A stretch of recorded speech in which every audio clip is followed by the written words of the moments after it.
tutorial explains what empirical formulae are and covers example questions for working out the empirical formulae for compounds given their composition by mass.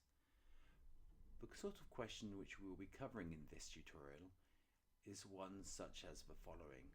What is the empirical formula for a compound consisting of 40% sulfur and 60% oxygen by mass? Empirical formula. The empirical formula of a chemical compound is the simplest whole number ratio of atoms of each element present in a compound. For ionic compounds, metals, and giant covalent structures, you always write the empirical formula in equations. An example of an ionic compound is magnesium oxide, which has the formula MgO. You would never write Mg5O5, and if you had 5 moles of it, you would write 5MgO. An example of a metal is magnesium, which has the formula Mg.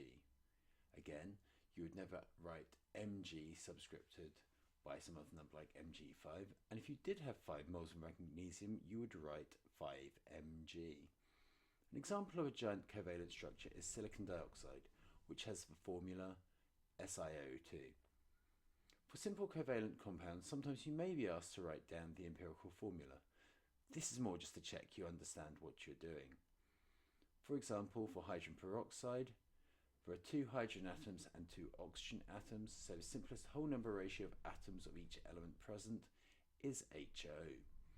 Butane, C4H10, the simplest whole number ratio of atoms of each element present is C2H5. Our first example question. What is the empirical formula for a compound consisting of 40 grams of sulfur and 60 grams of oxygen by mass? The question has stated the relative atomic masses of sulfur and oxygen. This gives us the information that 1 mole of sulfur atoms will have a mass of 32 grams and the mass of 1 mole of oxygen atoms will have a mass of 16 grams. So, if we had 32 grams of sulfur, we would have 1 mole of sulfur atoms. If we had 64 grams of sulfur atoms, we would have 2 moles. What we can do is work out the number of moles of sulfur present in 40 grams. So to do this, we can write an equation. We can see here the equation linking total mass of sulfur to the number of moles of sulfur and the mass of 1 mole of sulfur. We could write this equation down from scratch, thinking if we had 1 mole of sulfur, it would have a mass of 32 grams. So 1 times 32 gives us 32 grams. If we had 2 moles, 2 times 32 gives us 64 grams. We will need to rearrange this equation. We can see here we have 40 grams, which is the total mass of sulfur. We also have the mass of 1 mole of sulfur atoms, 32 grams. What we don't know is the number of moles of sulfur present. So we can rearrange this equation. Number of moles is equal to the total mass of moles divided by the mass of 1 mole. We can carry out this calculation for both sulfur and oxygen. 40 grams of sulfur divided by the mass of 1 mole of sulfur, 32 grams per mole, gives us the fact we have 1.25 moles of sulfur present. If we do the same for oxygen, we'll find we have 3.75 moles of oxygen. For oxygen, we're using 16 grams per mole. The only time you'd ever use 32 grams per mole is when we're talking about oxygen molecules O2. Now, what we need to do is work out the simplest whole number ratio of moles of sulfur to oxygen. The easiest way to do this is to divide both number of moles calculated by the smallest number of moles calculated in the step above, which is 1.25. So we do 1.25 divided by 1.25, giving us 1, and 3.75 divided by 1.25, which is 3. So the simplest whole number ratio of moles of sulfur atoms to oxygen atoms is 1 to 3. Thus, the empirical formula is SO3. Here is another question, which instead of giving masses, gives percentages. What might be an easy way of converting percentages to masses? The easiest way would be to assume you have 100 grams. This time I will draw a table to help lay out the steps clearly. This means you have a systematic way of solving the problem, and it should help avoid silly mistakes. In addition, if you can't solve a question like this in an exam, partial marks may be available, and it helps the examiner know what you're doing. Firstly, we draw our table with a column for each of the elements. Now, we write down the mass, assuming we have 100 grams of the compound, so 40 grams of sulfur and 60 grams of oxygen. Next, we put in the relative atomic masses. The relative atomic mass of sulfur is 32 grams per mole, and the relative atomic mass of oxygen is 16 grams per mole. The next thing we need to do is calculate the moles of sulfur and the moles of oxygen present. The moles present will be equal to the mass divided by the mass of 1 mole. So 40 grams divided by 32 grams gives us 1.25 moles of sulfur. The number of moles of oxygen is 3.75. We need to work out what the ratio, or simplest whole number ratio, of sulfur to oxygen is.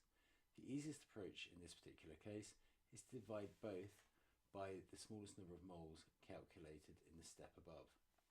The smallest number of moles calculated in the step above is 1.25, so 1.25 divided by 1.25 gives us 1, and for oxygen this will give us a value of 3.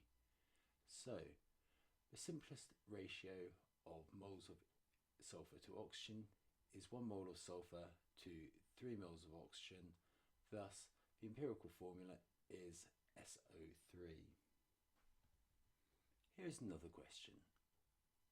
You may wish to pause the tutorial at this point and try doing it yourself. What is the empirical formula for a compound analysed and found to consist of 27 grams of calcium, 21.6 grams of oxygen and 1.35 grams of hydrogen? The question has given us the relative atomic masses for calcium, hydrogen and oxygen. So following on from the last question, we're going to try doing this systematically by drawing a table. We draw a column for each of the elements mentioned: calcium, oxygen and hydrogen. Below this we write the mass of each of the elements present. Next we write down the relative atomic masses for each of the 3 elements present. From this we can work out the moles of calcium, oxygen and hydrogen. From this, if we look at the moles present, we can see maybe it looks like calcium is roughly speaking half the number of moles of oxygen, and the number of moles of oxygen and hydrogen are the same. However, carrying out this systematically, what we want to do is divide them all through by the smallest number of moles, which is 0.675. So the simplest ratio of elements should be 1 mole of calcium to 2 moles of oxygen and to 2 moles of hydrogen. Thus we can say the formula is CaO2H2, or as we know that calcium hydroxide consists of 1 calcium ion and 2 hydroxide ions, CaOH2. The final question we're going to cover is, what is the empirical formula for a compound analysed and found to consist of 53% of aluminium and 47% of oxygen? The relative atomic masses are 27 for aluminium and 16 for oxygen. To solve this question, we will again carry out the same procedure as for the last question, by drawing a table.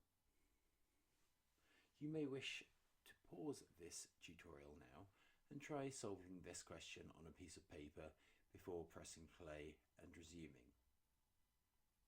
Firstly, assume you have 100 grams of a compound. Next, write the relative atomic masses below this. From this you can work out the number of moles present. So we have 1.96 moles of aluminium and 2.93 moles of oxygen present. I'd suggest with this sort of question you may want to write it down to three significant figures. So 1.96 rather than just doing it as 2, which is one significant figure, and 3 for oxygen. In general, it will be fine if you just write it down to very few significant figures. However, for some questions, it does actually make a difference. So for example, if you've got a ratio of 1 to 1.5. Divide both numbers of moles by the smallest number of moles. So in this case, the smallest number of moles is 1.96.